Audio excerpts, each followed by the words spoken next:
The voice behind the letters. The voice that writes Dear Aida does not come from the beginning of the road.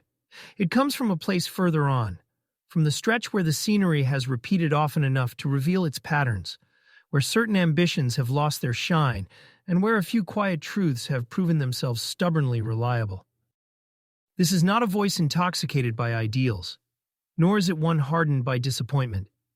It belongs to someone who has watched certainty collapse without letting meaning collapse with it. The author has learned slowly that most of life's pain does not come from cruelty, but from confusion, from mistaking noise for truth, from mistaking intensity for love, from mistaking movement for progress, from mistaking admiration for worth.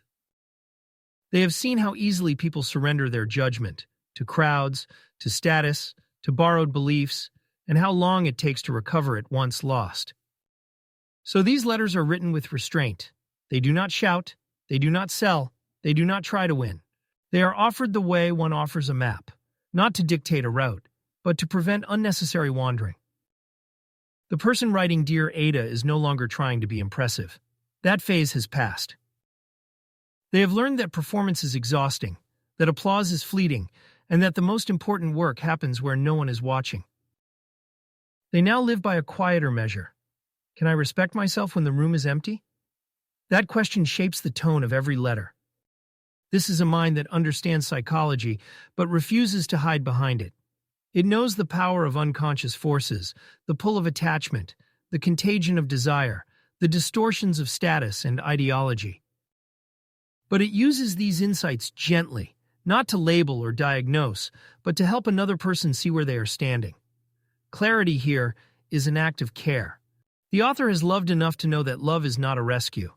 They have learned that no one completes you, that chemistry lies easily, and that devotion without boundaries eventually turns to resentment. And yet, they have not retreated. Love still matters deeply. But it is now understood as practice. Attention returned, truth spoken early, repair attempted honestly, time given deliberately.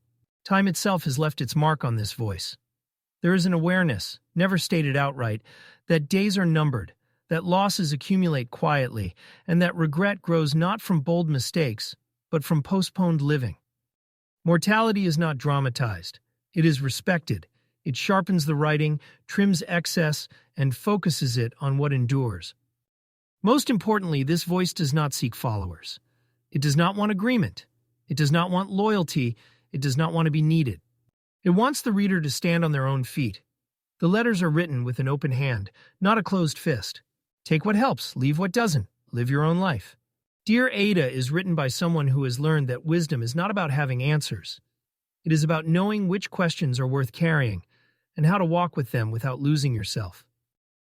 The letters come from a place beyond urgency, beyond ideology, beyond the need to be right. They come from someone who has paid attention long enough to see what breaks lives and what quietly holds them together. And having seen that, they write, not to shape another person, but to spare them unnecessary harm and help them become, in their own way, fully themselves.